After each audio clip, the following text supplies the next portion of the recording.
God bless everyone this afternoon.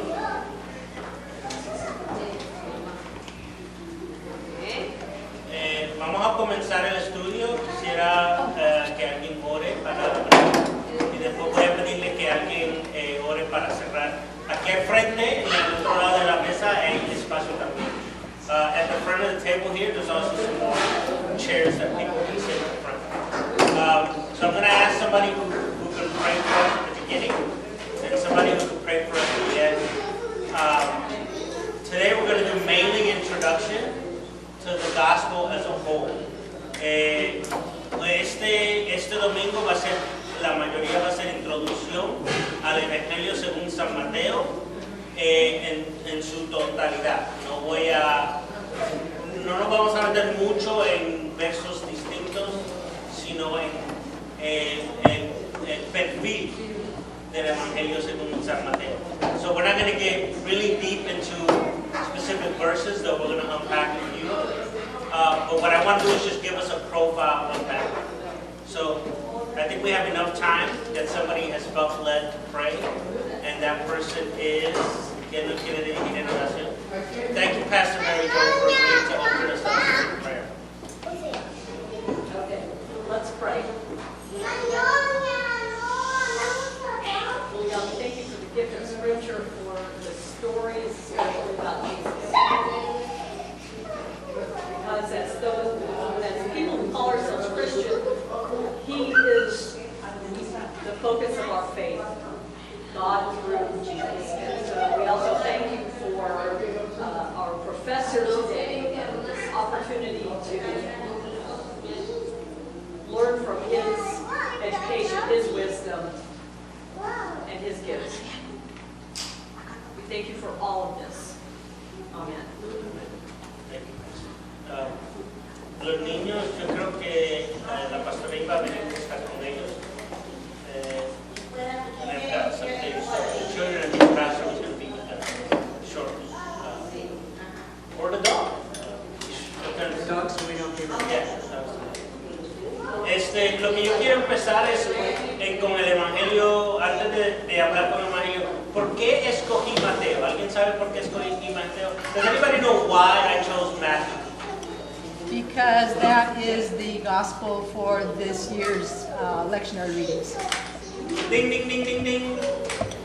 Miro le da crédito extra credit goes to Miro. La pastora sigue, no en una forma rígida, pero ella sigue lo que se llama el leccionario. Es unas lecturas elegidas por muchas denominaciones como las lecturas del año, que empezamos con Adviento y terminamos con el domingo antes de Adviento. So, pastor follows, not in a very rigid way, but she follows the lectionary. And the lectionary begins first Sunday of Advent, the year, and it ends the last Sunday before the first Sunday of Advent, sometimes called Christ the King Sunday. And so we're in year A, estamos en el año A. Hay año A, B y C. There's year A, year B, year C. That is the lectionary. Estamos en el año A. We're in year A. En el año A, el evangelio que leemos del principio al fin, con poquitas excepciones, es Mateo. And in lectionary A, year A, the gospel we read from start to finish, with a few exceptions, is Matthew. So lo que yo quería hacer es hacerlos a ustedes profesionales, lectores del Evangelio según San Mateo. What I wanted you to be is professional readers of the Gospel of Matthew. So cuando la pastora Daphne, el pastor David, o la pastora Mary Jo, el pastor Neil predican de Mateo, pueden tener el trasfondo histórico y literario del Evangelio para seguirlos con más profundidad. So that way, when our pastors preach, whether it be Pastor Daphne, Pastor Dave, Pastor Neil, Pastor Mary Jo, whenever they preach, you have a good foundation to hear the sermon. You got it? So, my goal in the next 5 weeks, I don't remember 4 or 5 weeks, 4 weeks. My goal for the next 4 weeks is not to teach you Matthew. Mi meta en estos 4 semanas no es enseñarte Mateo, sino a enseñarte cómo leer Mateo. So my goal is not to teach you Matthew, but to teach you how to read Matthew. You got it? So we're not going to cover all of Matthew because Matthew is long. No vamos a cubrir todo Mateo porque Mateo nos dura el año entero. Lo que vamos a hacer es leer pasajes críticas, porciones importantes de Mateo que te enseña el tipo de evangelio que es Mateo. So we're going to just read key portions and key parts of Matthew that kind of exemplify or show us the type of gospel that Matthew is. Yo le di un bosquejo, I gave you all a handout. Y cuando di la lección de la adoración, when I gave you the worship one, I had 3 bullet points, remember? And then like some notes. No le di puntos, puedes escribir lo que quieras. Y hoy simplemente vamos a dar un bosquejo, un overview sobre qué son los evangelios y cuáles son los aspectos distintos de Mateo. So today, in the last study, I gave you like 3 bullet points, 3. Remember, and some of you wrote early and wrote the wrong point. Fear not, you can write whatever you want on these. But as you can see from the outline for today, I want to just focus on 2 things. A basic background, crash course on what is a gospel, and a little crash course on some key parts of Matthew. Okay?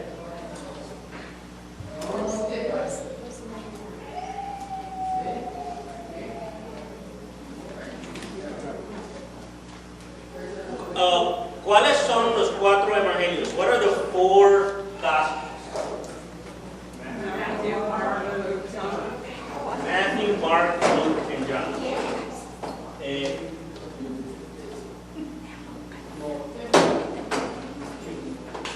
Vamos a poner así Marcos,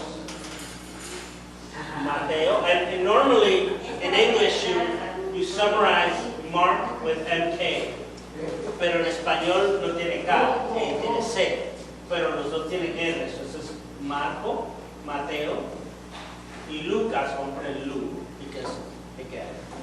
Y Juan, vamos a poner Juan and John, have the same, okay. 4 evangelios. Una pregunta.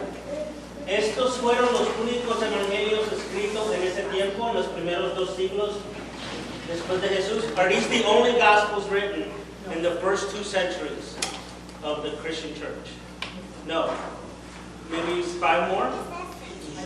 20? How about 100 more that we've discovered? Hay como 100 o más que escribieron, pero solo 4 fueron incluidos en la Biblia. Only 4. Okay? Ahora, Mateo lo ponen primero en la Biblia. It's listed first in the New Testament, but it wasn't the first one written. Okay?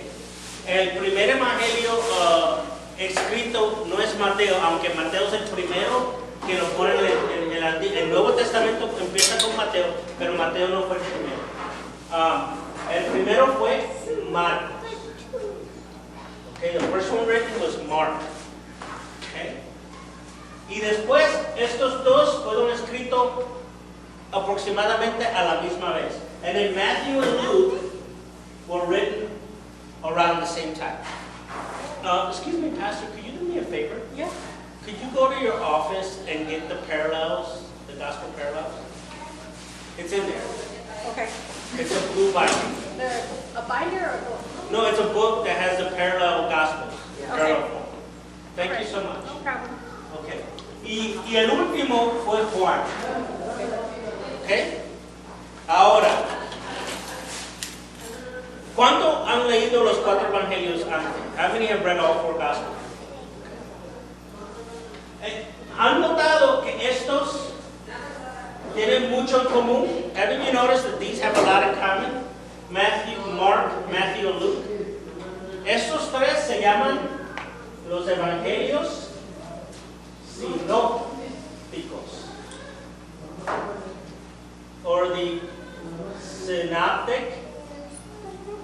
Gospels. ¿Ok? Y este lee más diferente que estos. ¿Ok? John reads, right? So imagine a classroom where the teacher gives you a surprise test. And the teacher's pet of the class, Cheryl, is sitting here. And so everybody knows she's going to get the right answer. She might not get them, but everybody was tuned to it. So 3 people are sitting here, and lonely old Dan is sitting over here by himself. Y se sentaron, todo el mundo se sentó con Cheryl porque ella dice, ella va a tener la concentración correcta porque ella es la estudiante más brillante de la escuela. Y Dan es brillante también, pero Dan no se sentó con ellos. So, le dieron el examen y la maestra se va al baño. Y estos 3 empiezan a confiarse de Cheryl. These 3 start to copy from Cheryl Mark. Y todo el mundo sabe que Dan es un excéntrico. He's very eccentric. He's always in the clouds, imagining new possibilities. So he's writing his own thing, right? That's what happens with the Gospels. Okay? Todos los evangelios comienzan con testimonio, oral. All the Gospels begin with oral testimony. What do I mean by that? Gente diciendo historias sobre Jesús. Right? Los primeros 60 años, 70 años, la iglesia cristiana, vamos a hacer los primeros 30 a 40 años, la iglesia no tiene Nuevo Testamento. Okay? They don't have anything in the New Testament. Everything they're reading is from the Old Testament. But they have these stories that they share in church. Oh, I remember that one time Jesus just took a bunch of fish and bread and just fed a bunch of people. ¿Te acuerdas esa vez que Jesús multiplicó el pan y el... Oh, sí, qué historia. Y esa historia se dicen domingo tras domingo tras domingo. Historia. Lo otro que tiene como núcleo o nucleus es que todos los evangelios están escritos con fe en la resurrección.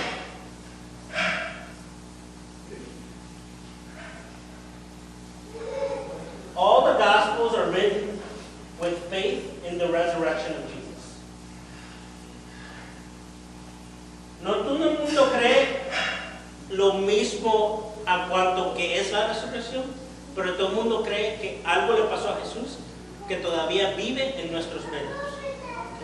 Okay? Not everyone in the early church agreed as to what resurrection of Jesus really meant or what it entailed, but they all believed in it.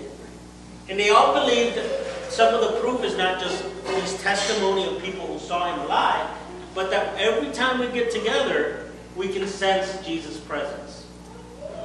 That's the other pieces of the gospel. Por eso que todos los evangelios se enfocan mucho en la crucifixión y la resurrección.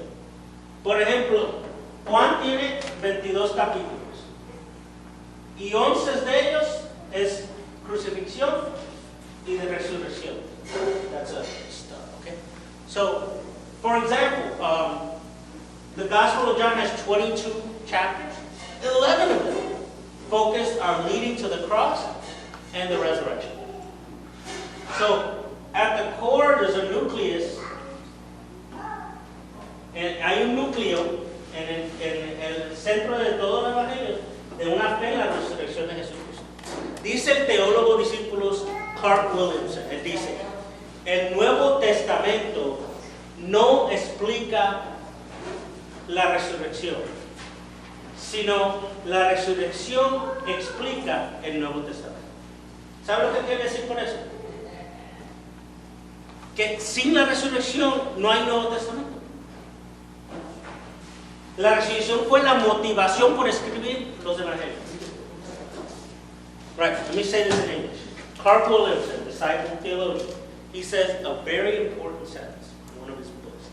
He says, the New Testament does not explain the resurrection. The resurrection explains the New Testament. Because no one would have written anything had they not believed that somehow Jesus was still alive. At the core of all of them. And Mark, that if we were to study Mark, Mark has kind of like a very, very human Jesus. And John, right? John is this Jesus. John and Mark, I would say Mark is this Jesus. Right?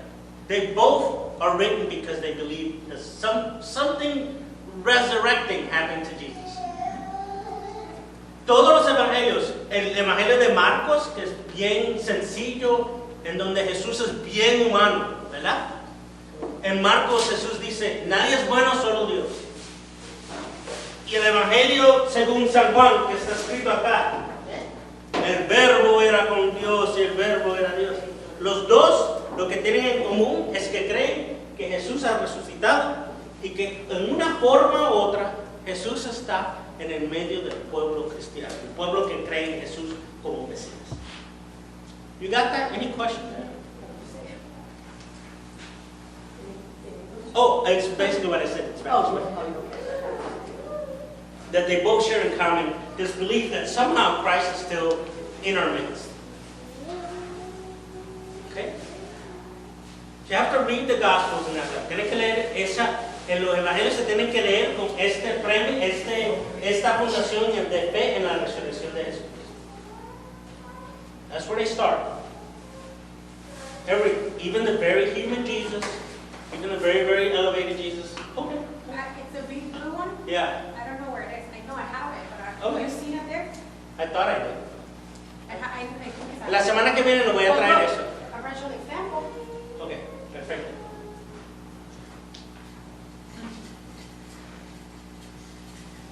Is that okay? Yeah. This is a great example. Le voy a dar eso. Ahora, otra cosa que le molesta a mucha gente. I do it. A lot of things that bothers a lot of people that you need to know. Los evangelios son productos humanos, aunque sean inspirados por Dios. The Gospels are very human products, even if we affirm, which I do, that they were in some real way inspired by God. Okay? Lo que el cristiano cree, que el verbo que baja del cielo perfecto, no es la Biblia, sino Jesús. Right? A big mistake we make is we think that the perfect word that comes from heaven to earth is the Bible. The Bible doesn't say that. The word made perfect, that created everything that comes down, according to Christians, is Jesus Christ. And the second you say the Bible, it's idolatry. El momento que tú reemplazas a Jesús con la Biblia es idolatría, aunque sea la Biblia, es idolatría. Son productos. Ahora, sinóptico quiere decir ver juntos. Right? Optic, óptico, ver juntos. Seeing is together. See together. And they see together because we now know que we now know that Matthew draws copies from Mark. And Luke copies from Mark. Sabemos ahora que Mateo y Lucas probablemente tenían copias de Marco. Y hoy en día es chideando, right? They cheated. They cut and pasted. But they cut and pasted with their own agenda. Todos copiaron, pero copiaron con una agenda específica cada evangelio. Cada evangelio tiene un propósito distinto, una meta distinta que están tratando de capturar en sus evangelios. Sabemos ya todo el mundo, casi todo el mundo, ya te digo, el 95%, 99% de estudiosos de los evangelios creen esta teoría. 95, 98% of Bible scholars believe this theory that Matthew and Luke took from Mark. And this is people on the left and people on the right. Estos son conservadores y liberales, los dos creen ya que él copiaba. ¿Ok? Y Juan, aquí solito, no copió de casi nadie. Juan tiene su propia cosa, él está ya soñando con las nubes, los arcoíris. Y los demás tenían una copia de Marco y copiaron. ¿Ok? Y es importante saber eso porque a veces para entender un pasaje es bueno aquí, es bueno ver si los pasajes están acá y ver las diferencias. So one of the things you're going to learn today, that when you want to study Matthew and you want to say, how do I get at what Matthew was trying to get at? A good place to go is to find the parallel passage in Mark and in Luke and see what's different in Matthew. Because then that'll give you a hint of, oh, Matthew is trying to do something here that Mark and Luke is not in their vision. Okay? Es bueno porque uno puede ver en las diferencias, uno puede saber algo de lo que Mateo está tratando de hacer, que es diferente a Marcos y Lucas. Por ejemplo, Marco dice, si alguien le da un vaso de agua a unos de estos pequeñitos en mi nombre, etcétera, etcétera, etcétera. Right? Mark says, if any of you give a cup of water to one of these little ones of mine in my name, dot, dot, dot. Mateo dice, si alguien le da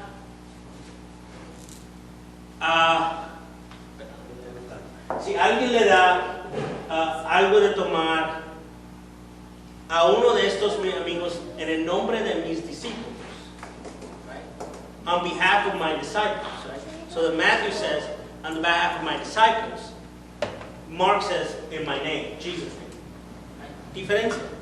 Porque el título discípulo es importante para Mateo.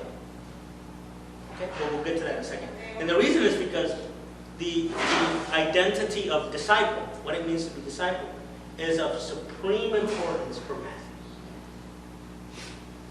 To be disciple is, you can say, at the center of what Matthew's trying to get at. All of this. Déjame ver, no me quiero pegar de los detalles. ¿Dónde está?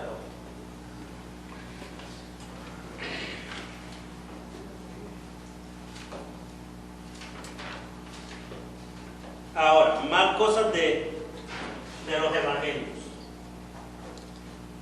Eso es muy importante.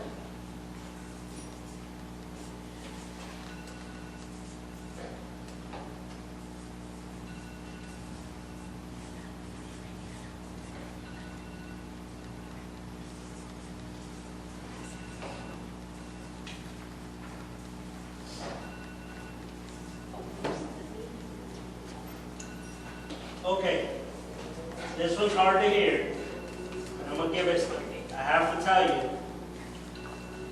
Los evangelios no son biografías exactas. The Gospels are not exact biographies. Why is it important, and or what's the proof of this? ¿Cuál es la prueba de esto? They don't match. No conviene. They don't say first. It's like the Christmas story when we celebrate.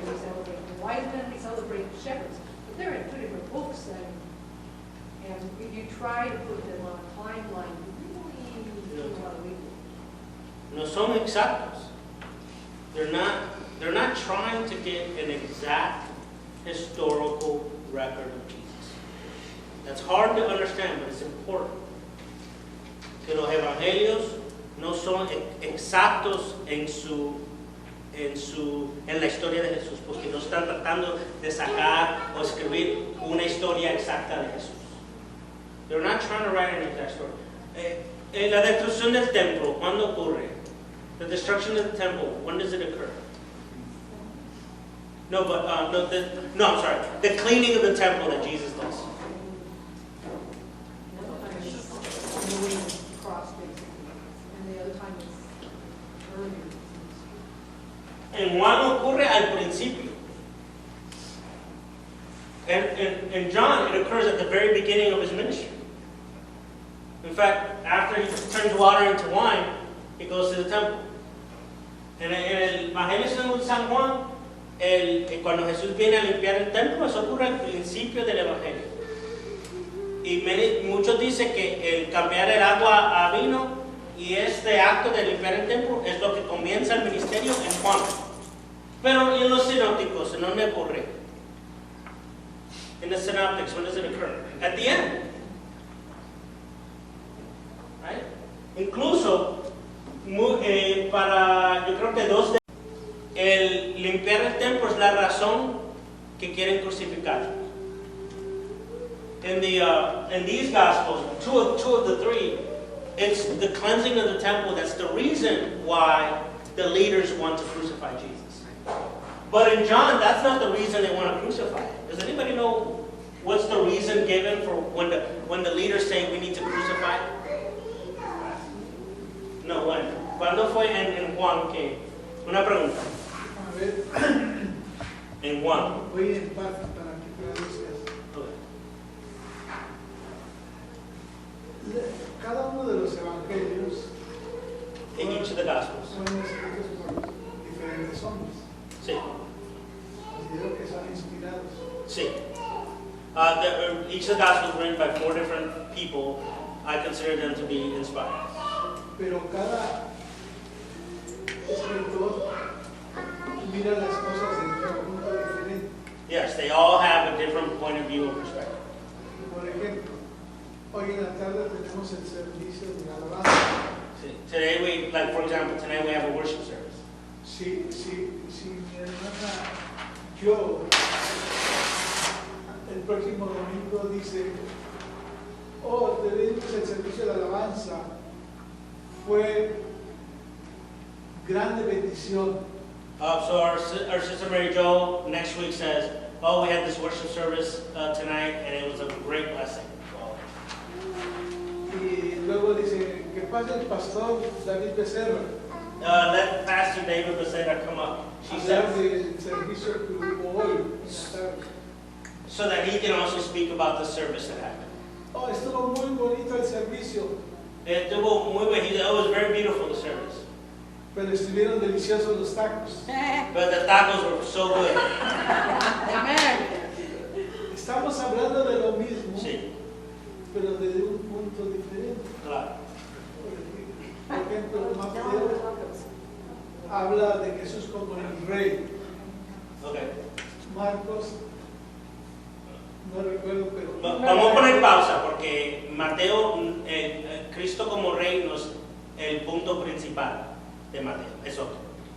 So te voy a poner pausa. Vamos a poner pausa. He says that Matthew, for Christ as king, that's there, but that's not the key image of Jesus. And so te voy a parar para que no... Porque si los escritores del Evangelio dijeran lo mismo, no tendría caso tener 4 Then, hombres. yeah, if the Gospels all said the same thing, then there would be no need for 4 Gospels.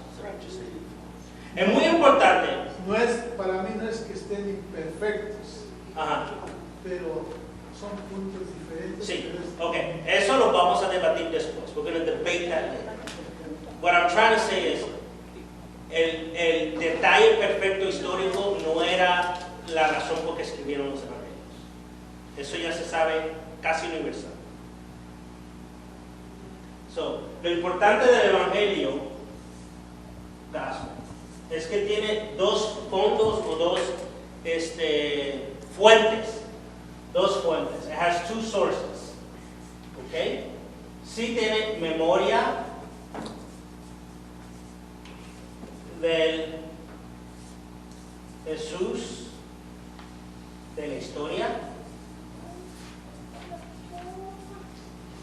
Right? The Gospels are in a whole, as a whole, they do have memory of Jesus in history, of this Jesus of Nazareth, Jesús de Nazaret.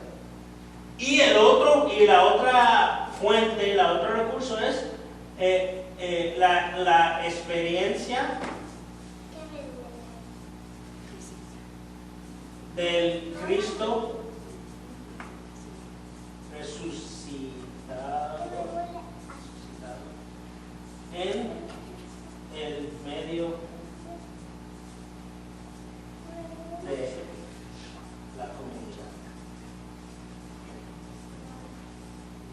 So the Gospels, and I'm translating this into English. If I have time, I'll write it. Gospels has two sources, all four Gospels. It has memory of Jesus of history.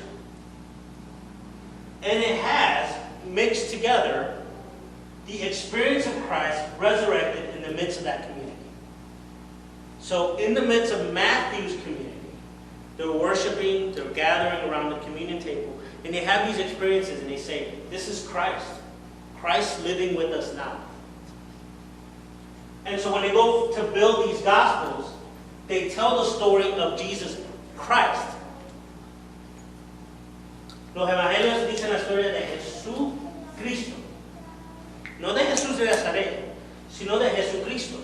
That's very important. Porque they're written in faith. This is not to say that they're wrong. That's the wrong question. Decir, oh, que están incorrecto, correcto. Esa pregunta, nadie en la iglesia histórica preguntó esa pregunta. Esa pregunta viene de la ciencia. La fe no es ciencia. Esa pregunta que si los evangelios están, if the gospels are exact, perfect on every detail, that preoccupation happened in the 1800s with the rise of science. Because people wanted to make faith science. Don't make faith science. You're going to lose to science. No traten de hacer la fe ciencia, porque vas a perder contra la ciencia every time. If science is setting the rules, and you want to fight against science, science is going to win. That's just the way it is. What I'd rather say is Christians set up the rules of faith. Judge the Gospels based on faith, not science. It's not to say que this is not made up. I'm not saying that's made up. Yo no estoy diciendo que lo hicieron así como quiera, inventaron a Jesús. No, no, no. Tenían memoria de Jesús de la historia y tenían una experiencia tan real de Jesús que las historias se combinaron. The story of the risen Christ was so real that when they tell the story of the Gospels, they mix the memory of history of Jesus with the experience that they're having of Jesus Christ in the present. They put them together. And the Gospels, I'm not trying to say, let's get the history right. That's not the point of the Gospels.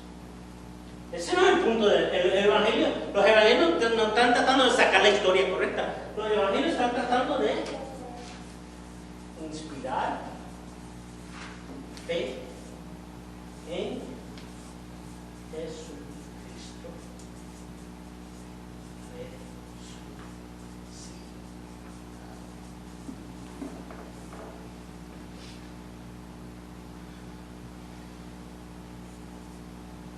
Es que tengas, the Gospels are written so that it can inspire faith in Jesus Christ. They were not written to get a perfect historical record of Jesus.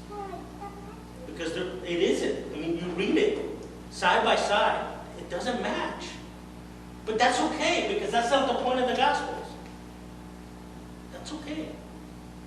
Había un enseñador en los como 300 o 200, you know, the early church leader that tried to put all four Gospels together. Hay uno de los líderes de la iglesia como los, like the 300s, right? Como los 300, trató de escribir un evangelio solo que combinaba los cuatro evangelios. Y la iglesia tradicional dijo, no, necesitamos los cuatro testimonios de Jesús. We need all four. Porque cada uno tiene su distinta parte para enseñar, para inspirar fe en Jesucristo resucitado. That's the point of the Gospels. Es muy importante porque si quieres tener un debate histórico moderno con los evangelios vas a perder. Because if you try to have a historical debate, a modern story, based on modern assumptions on how history should be written, if you're trying to have a perfect historical record, you're going to lose because the Gospels don't match up. And people try to make, oh no, pero si mueves esto para acá, well, you're moving things. Right? If you put this, you can't, if you're trying to make this perfect history like a 60 minutes portrait, historical portrait of Jesus, that's not what they were trying to do. They were trying to give a testimony que combinaba estas dos fuentes. y que estaba basado en la fe que Jesús fue resucitado.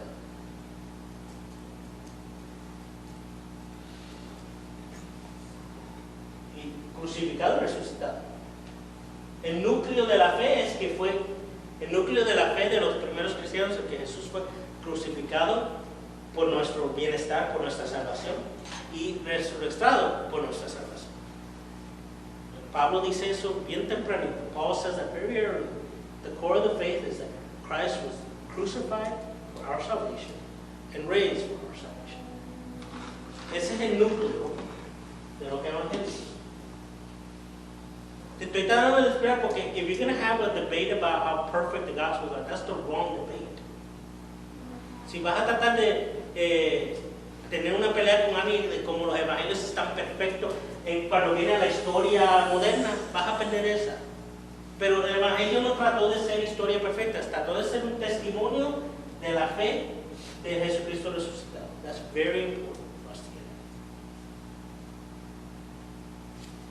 Okay. Y vamos a hablar más de esto la semana que viene. I'll talk more about this next week, because I'm sure you have questions. But it's very important.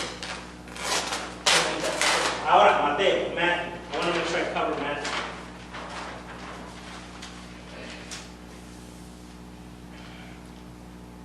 Mateo, y no cubrí todo, pero maybe I'll write it in lo escribo un ensayo y se lo doy la semana que viene, un papel.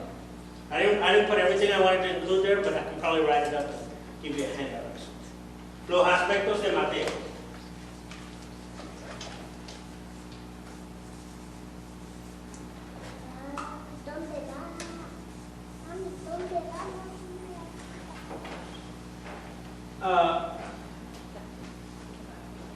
Primero, antes de escribir esto. Los primeros cristianos judíos no cambiaron de fe. Se quedaron judíos. No cambiaron de religión. Pero eran judíos que creían que el prometido Mesías era Jesucristo. So, this is important. The first Jewish Christians did not switch religions from Judaism to Christianity. They were Jewish. The difference was that they were Jews who believed that Jesus was the Messiah. They didn't switch religions. So, I hope you know, Jesus, the historical Jesus, wasn't a Christian. El Jesús de Nazaret no era cristiano. Era judío. Okay, this one's going to shock you. Pablo no era cristiano. Era judío. Y se quedó judío. Pero judío que creyó que Jesús era el Mesías. El Mesías de los judíos. Paul was never a Christian. Never became a Christian. He was a Jew. Except he was a Jew that believed Jesus was the promised Messiah. That's very important. Because everybody talks about Damascus. Like he switched religions. He didn't switch religions. He had a conversion. Se convirtió en un sentido de ser, odiar a los seguidores de Jesús y odiar a este movimiento bien jovencito de gente que creía que Jesús era el Mesías. A cambiarse a ser un seguidor de Jesús. En ese sentido sí se convirtió. So in a certain sense, yeah, Paul did convert. He converted from somebody who believed that the people who were following Jesus, that they were called people of the way. They weren't even called Christians yet. They were just called people of the way. That he went from hating them and hating everything they taught to believing what they were teaching about Jesus. To believing that Jesus was the Messiah. In that sense, he did have a conversion. But he didn't go from one religion to another. He stayed within the first century. Everybody in the Bible is in some way Jewish. And I'll tell you, yes, sure. I've heard this before, but I just kind of want to repeat it, of how Christianity is just a continuation of Judaism. It's one of the continuations of first century Judaism. That's a good example. And we're going to get to that right now. So, habían 4 grupos de judíos en el primer siglo. There were 4 types of Jews. You had Essenes, Essenes, ¿verdad? Esenios. Tenían celotes, tenían saduceos y tenían fariseos. Right? In the first century you had Esenios, Essenes, Zealots, Sadducees, and Pharisees. ¿Y qué pasa en el 70, Muriel? ¿Qué pasa en el año 60? En el año 60, ¿qué pasa? Extra credit. Around 68, este grupo empezó una pelea con Roma. Right? It actually started earlier with tensions in the 50s, but in the 60s, the Zealots started a fight with the Romans. Now let me explain to you. Is the Zealots, okay, starting a fight. This is Rome, the black backdrop. Zealots starting a fight with the Romans. Romans, Zealots. ¿Quién gana esa? Who's going to win that fight? Right. So en el 70 los romanos destruyen el templo. They destroy the temple. Ahora, vamos a llegar a Esenios porque ellos se fueron a la selva. They went to the wilderness. The Essenes went to the wilderness. They didn't believe in sex. They very strict diet. They died off by themselves in the wilderness. Se fueron al desierto y allá se murieron. No creían en sexo. El grupo de ministerio de niños nunca creció porque nunca tuvieron niños. Right? They could never have a children's ministry with the Essenes because there were no children coming around. Se murieron. Existieron un rato pero murieron. Okay. Los celotes, Rome killed them all, the zealots, or imprisoned them. Los romanos mataron a los celotes o los metieron en la cárcel, para la mayoría del mundo. Y los judíos se culparon a ellos por destruir el templo. And the larger Jewish community blamed the zealots for the destruction of the temple. But they also blamed the Sadducees. Why? ¿Por qué los saduceos eran la culpa?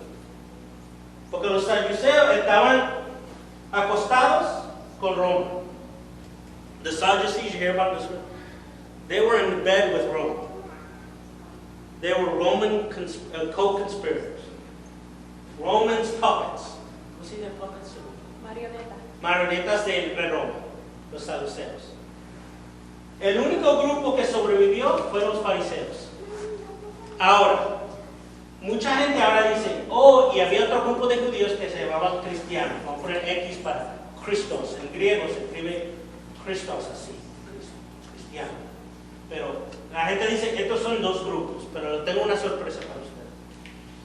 Es mejor decir esto, que desde el grupo de fariseos terminaron siendo 2 grupos nuevos. It's better to say this, instead of saying, oh, there were 2 groups of Jewish believers left, Pharisees and Christians, or later becomes Christians. It's actually better to say, Pharisees are the only ones left. And some of those Pharisees believe in Jesus Christ. And some of those don't believe in Jesus Christ. Y esto se hace el judaísmo, lo que se llama hoy rabínico, rabbinic Judaism. Judaism today comes from Pharisees. But guess what? So does Christianity. How about that for a shot? Y te lo digo porque en el Evangelio de Mateo hay una pasaje, el pasaje del Sermón en el Monte, que Jesús dice, tú has oído esto, pero yo te digo esto. Remember that pattern? Remember that pattern in the Sermon on the Mount? You have heard this, but I say this. That was a Pharisaic way of arguing. Jesus in Matthew is arguing like a Pharisee.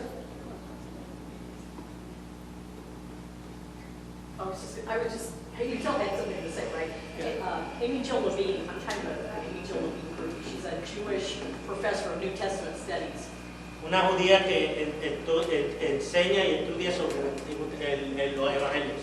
She said that that's called building a fence around the Torah. Building a fence around the Torah.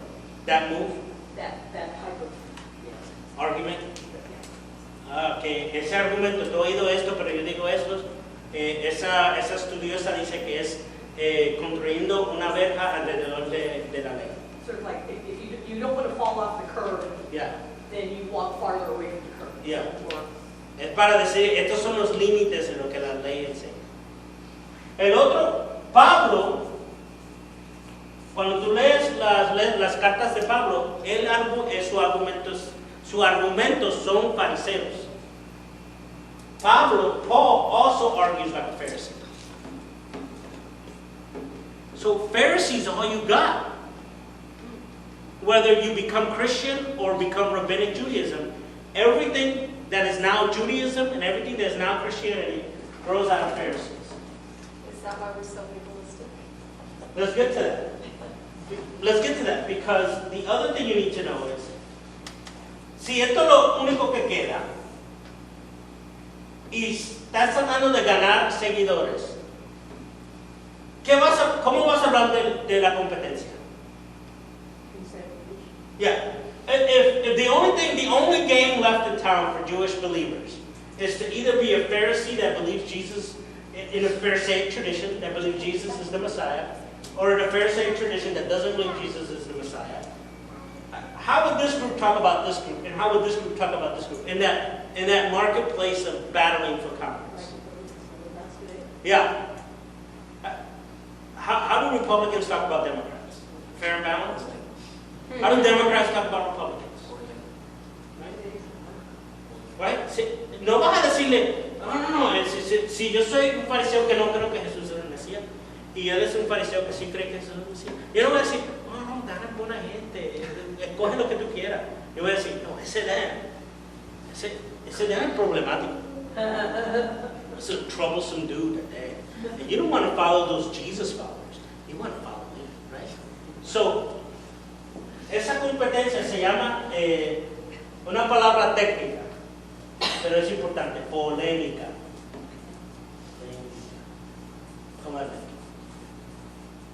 Los evangelios tienen, and we might have to finish this next week,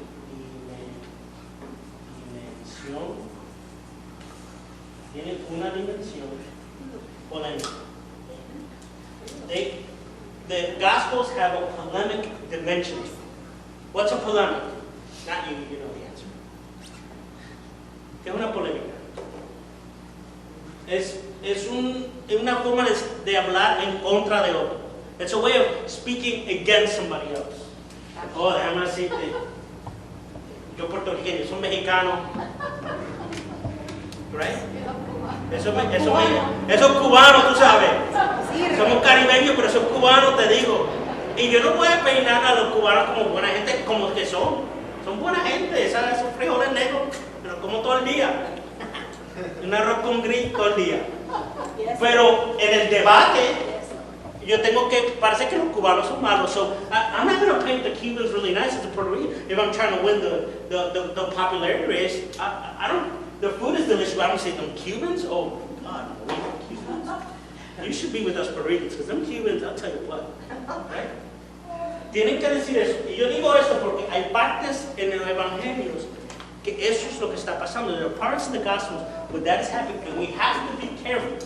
Tenemos que tener cuidado. Porque lo que pasó en Alemania con los nazis fue porque no sabemos discernir este elemento de los evangelios. Part of what happened with Nazi Germany was because we couldn't parse out this piece. Si solo tenemos los evangelios, ¿qué pensamos de los fariseos? Legalistic, right? ¿Qué más? In it for themselves, right? Solo para ellos. Deniers, ¿qué más? Greedy, rigid. Well, sorry, I do this for me and not for you. In my head, it's all. Pero si tú lees Josefo, Josephus, Y no solamente Josephus, muchos más. Vas a saber otra cosa. Primero, Josefo y Josephus are in agreement about one thing.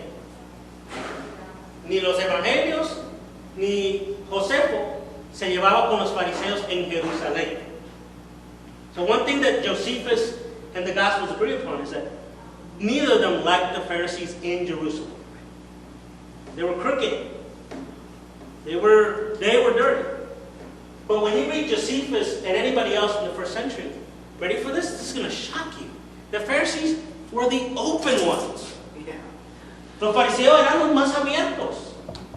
Eran los más compasivos que le daban a todo el mundo. They were the most compassionate. They were there for the people in Alejandria, en otra parte del Mediterráneo.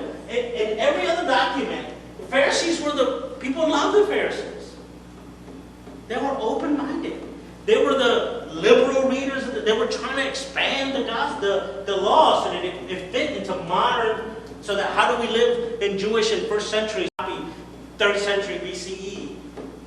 They were the, but we don't get that, right? Because the Gospels were written as a polemic. So you have to be careful. And I say that because Mateo lo tiene, because Matthew has it in abundance. And you have to be careful, because then we say all them Jews. Y después, 20 centuries later, we have Nazi Germany. We have to be careful to understand que esto está aquí, una dimensión humana. Y cuando leemos el Evangelio, es tener cuidado de no meter esto y meterlo como el centro del Evangelio. And the problem is that this polemic and some descriptions of the Gospels have become the core of the Gospels. I've heard people say God had to reject the Jews to make way for the church. But think about it. God made a promise with the Jews. And then God breaks the promise? Is that what you want? So, follow-up question. If God broke the promise with the Jews, how do we not know that God hasn't broken the promise with the Gentiles in Christ?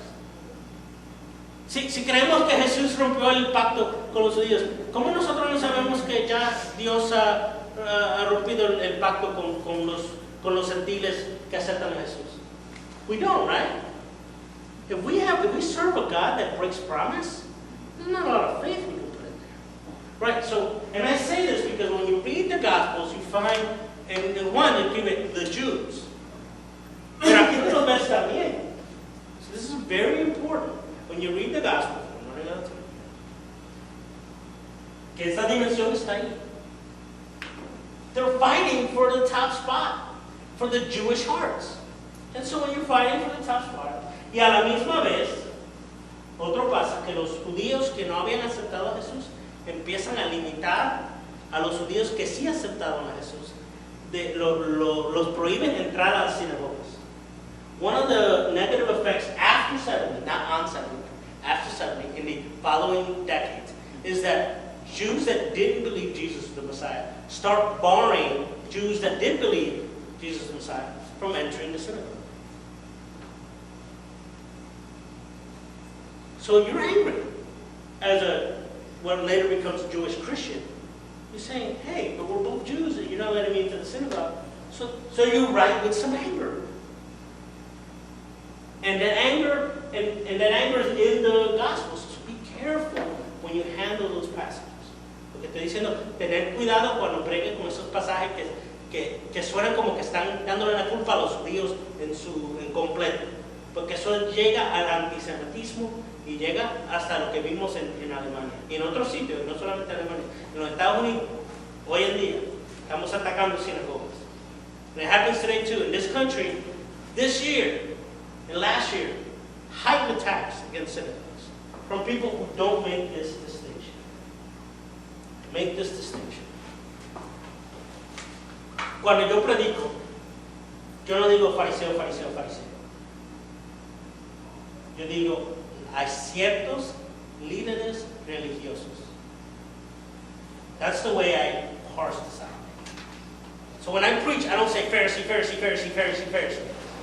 I say certain Jewish, certain religious leaders. The text might say Pharisee, But I feel like I'm capturing the spirit of what the gospel is trying to say.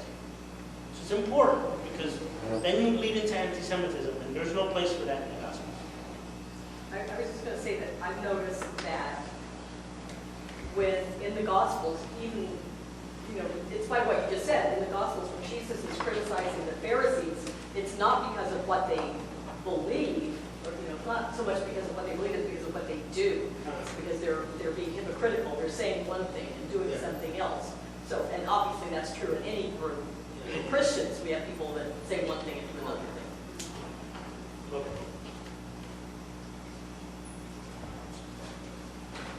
Ahora vamos a hablar de Mateo rápido, y ahí termina.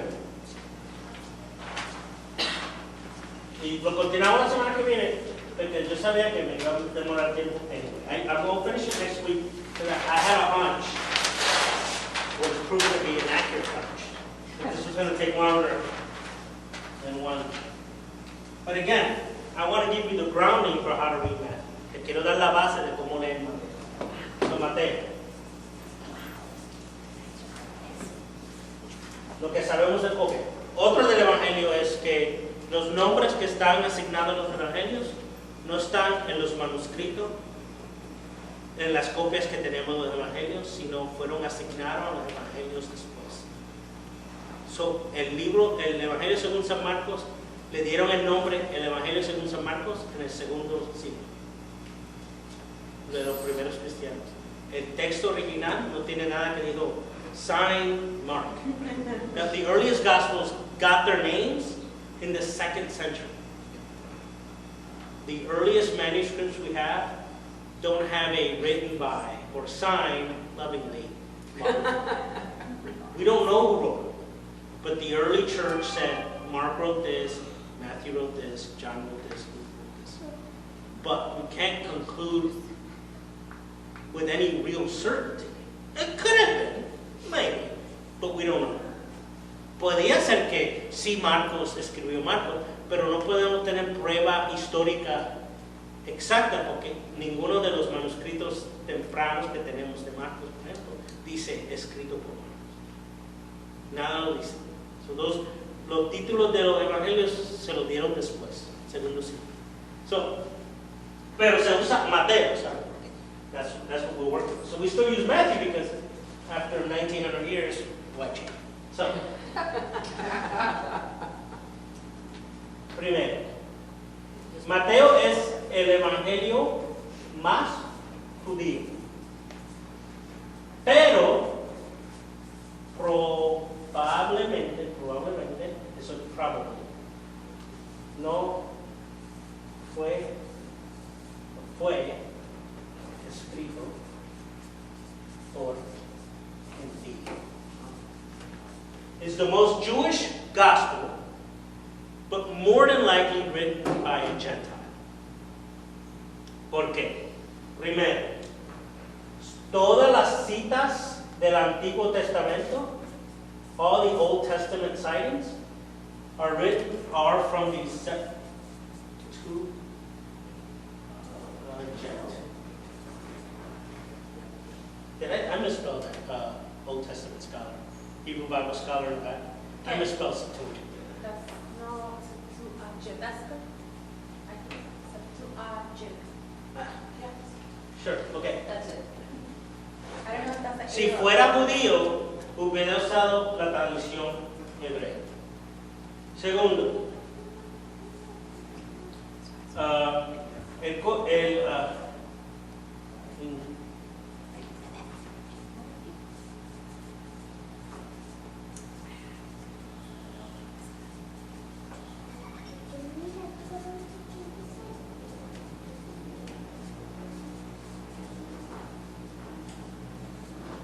he also gets, he or she, more likely he, gets incorrect details about Jewish history and life. Huh?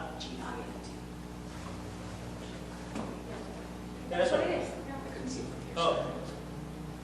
So, en Marcos, él dice algo como que los saduceos y los fariseos se unieron en algo. Like in Mark, there's a reference to the Pharisees and the Sadducees get together on something. every Jewish person knows that Sadducees and Pharisees didn't get together. Ever. They hated each other so much that when one walked in the room, the other one left. So there's these other little details. Also, incorrecto sobre rituales judíos. The other thing, it gets some incorrect descriptions about Jewish ritual. No Jewish person in Palestine would have gotten this detail. So he gets some details wrong. So more than likely, it was a Gentile who knew the Old Testament, the Antiguo Testamento very well. It's the only Bible Christians had. So that's the first thing. Y a la misma vez, es el evangelio más concerned about. Concerned about. Somebody help translate. ¿Qué? Concerned about. Centrado, preocupado, no es preocupado, están enfocados. Enfocados. La,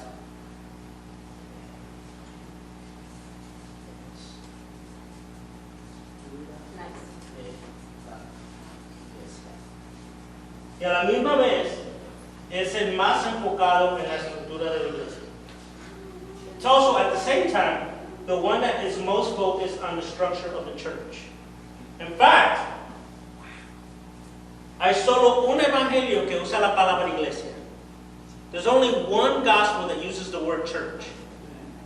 Which one was it? Matthew. El único que usa iglesia. Y eso, por ejemplo, no puede ser algo que Jesús dijo, porque Jesus would have never used the word church.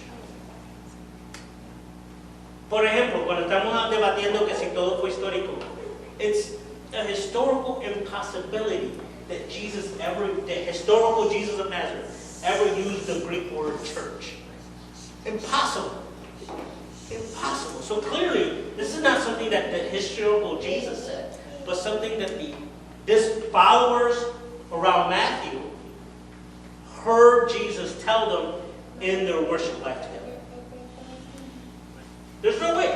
This is one of the things where I'm going to go over 100%. 110% chance that Jesus never used the word church. There's no way. So if Jesus said, "On this rock I will build my church," did he say it? There's no way. No way. It's a Greek term.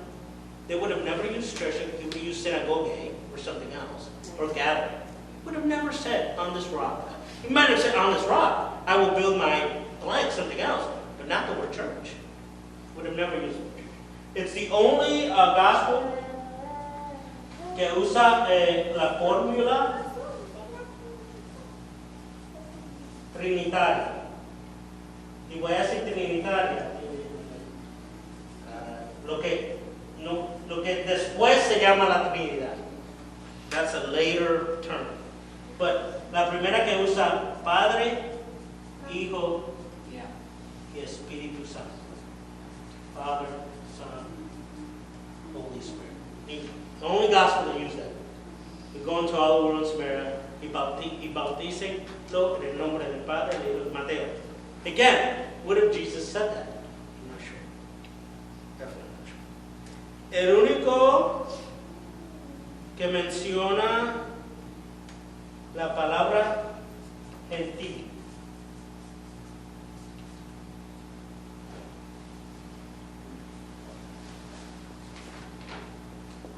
Mira lo que está pasando aquí, que quiero mencionar.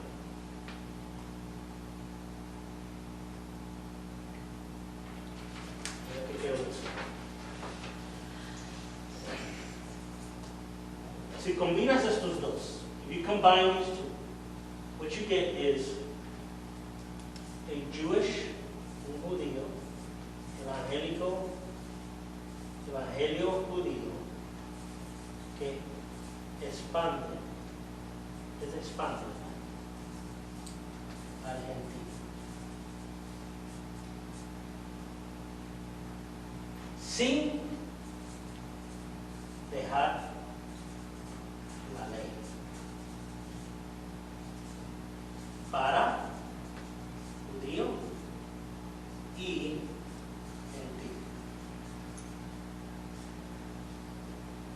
these together, the biggest aspect of Matthew, when you're reading Matthew, is this.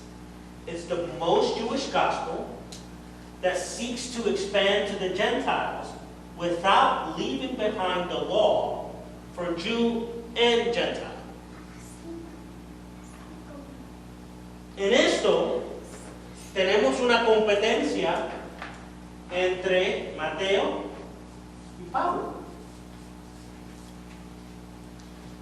Mateo's in the Bible, Matthew's in the Bible to push back against Paul. Porque Pablo, él creía que la ley no se dejaba para el judío cristiano. Es decir, Pablo creía que si eras cristiano o judío, tenías que seguir la ley. Okay, Paul did not give away the law. Paul said, if you're Jewish, you follow the law. If you're Jewish. See, everybody says that Paul is anti-Jewish. Paul was Jewish. There's a letter where he says, I'm the most Jewish. Él exageraba mucho, ¿sabes? Pablo era exagerado. Pablo exageraba mucho. Yo soy el más judío. Paul bragged, I am the most Jewish of all from the tribe of Benjamin. You remember that? Paul believed that if you're Jewish and what later becomes Christian, if you're Jewish who affirms the Jewish Messiah as Jesus, you still have to follow the law. That's what he believed. What he didn't believe is that the Gentiles also had to follow the law. He believed the law was just for the Jews. That was our pride and our burden. Que la ley era nuestro orgullo y nuestra responsabilidad como judío cristiano. Eso es lo que creía Pablo. Pero él no creía que para el gentil tenía que seguir la ley también. That's what Paul no creía eso. Pero Mateo sí. Matthew believed that Jew and Gentile had to follow the law. Had to follow the law the way Jesus taught it. That's the distinction. Pero that's not unique. Porque había judíos un poquito después aquí que creían que para ser judíos el seguir la ley, como lo decía el Rabbi Akiva or el Rabbi Hillel.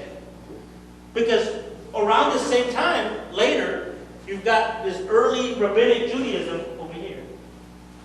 Early rabbinic Judaism, where you had Jews say, to be a Jew is to follow the law the way Rabbi Akiva tells us to follow. Or the way Rabbi Hillel tells us to follow. The Christians were part of that same religious, they believed to be a Christian is to follow the Jewish law. Matthew, to be a Christian, Jew or Gentile, is to follow the law the way Rabbi Jesus teaches us to. So if there's anything that I would encourage you to do, and with this we'll end, and we'll continue next week, is that whenever you start to get too much in love with Paul, read a little Matthew. Cuando te empieces a enamorar con Pablo, lee un poquito de Mateo. Cuando te empiezas a enamorar mucho con Mateo, lee un poquitito de Pablo. When you start to fall way too much in love with Matthew, read a little Paul. And it's in that give and take, that tension, where we can hear God's voice more distinctly. Now, if you give me 5 minutes, let's read the verses real quickly that I gave you. Alguien que me lo lea. Alguien que me lea en inglés y alguien que me lea en español. ¿Quién me lea en inglés? If you want somebody to answer in English, you better ask in English. Oh. Who wants to read this in English for me? Thank you. Who wants to read it in Spanish? Oh, you read it in Spanish? Okay. Read all of them in English and then read all of them in Spanish because they're fairly short. Okay. You don't worry about the numbers. Everybody has the numbers in front of them. Okay. Now all of this took place so that what the Lord had spoken through the prophet would be fulfilled. Look, a virgin will become pregnant and give birth to a son, and they will call him Emmanuel. Emmanuel means God with us. Second scripture. Again, I assure you that if two of you agree on earth about anything you ask, then my Father who is in heaven will do it for you. For where 2 or 3 are gathered in my name, I'm there with them. Oh, there's 3. than on the back. Therefore, go and make disciples of all nations, baptizing them in the name of the Father, and of the Son, and of the Holy Spirit, teaching them to obey everything that I've commanded you. Look, I myself will be with you every day until the end of this present age. Thank you. And Todo esto sucedió para que se cumpliera lo que el Señor había hablado por medio del profeta, diciendo, he aquí la Virgen concebirá y dará a luz a un hijo y le pondrá por nombre Emmanuel, que traducido significa Dios con nosotros. Además os digo que si dos de vosotros se ponen de acuerdo sobre cualquier cosa que pidan aquí en la tierra, será hecho por mi Padre que está en el cielo, porque donde están dos o tres reunidos en mi nombre, ahí estoy en medio de ellos. Mateo 28. Y después, haz discípulos de todas las naciones, bautizándolos en el nombre del Padre, el Hijo y el Espíritu Santo, enseñándoles a guardar todo lo que os ha mandado, y aquí yo estoy con vosotros todos los días hasta el fin del mundo. mira el tema que corre a través de Mateo. Look at the theme that runs throughout Matthew. Emmanuel, God with us. When two or three are gathered in my name, I am there. Donde dos o tres estén reunidos en mi nombre, allí estoy yo. I am with you always to the end of the age. Yo estoy con vosotros hasta el fin del siglo. Presencia divina. El tema de Mateo, y vamos a hablar más sobre esto la semana que viene, es acceso a la presencia divina. Había un dicho fariseo. There's an early Pharisaic saying that's before Jesus, that's now part of Jewish faith today. Hay un dicho fariseo que ahora es parte del judaísmo rabínico hoy, que dice, en donde hay 10 hombres alrededor de la ley, ahí estoy yo, Dios hablando. There's a saying in Rabbinic Judaism that precedes Jesus. To this day, you can hear it. Wherever 10 men, and it had to be men. Sorry. Depends on the tradition. Yeah, depends on the tradition. It's changed, but the nucleus is wherever 10 men are gathered around Torah, God is there. Now, does that ring like anything else to you? Wherever 2 or 3 are gathered in my name. So lo que los fariseos hicieron, los fariseos y los cristianos de Mateo estaban de acuerdo en algo. Que la presencia de Dios está en donde gente esté rodado a la ley. They both believe, Matthew and these early Pharisees, who were not Christians, believe that God's presence is wherever we gather around the law. Except, los cristianos pensaban que the law as embodied and interpreted by Jesus. En otro sitio Mateo dijo, yo no vine a cancelar la ley, sino a cumplirla. Elsewhere in Matthew, the Jesus of Matthew says, I have not come to cancel the law, to abolish the law, but to fulfill it. Y el Evangelio de Mateo dijo, esta divina presencia ya no solamente está limitado a hombres judíos, sino todo aquel que acepta a Jesús como el maestro de la ley. The difference also being that the community of Matthew said, this divine presence is not limited to 10 Jewish men around the Torah, but to around all who accept Jesus as the rightful interpreter and embodiment.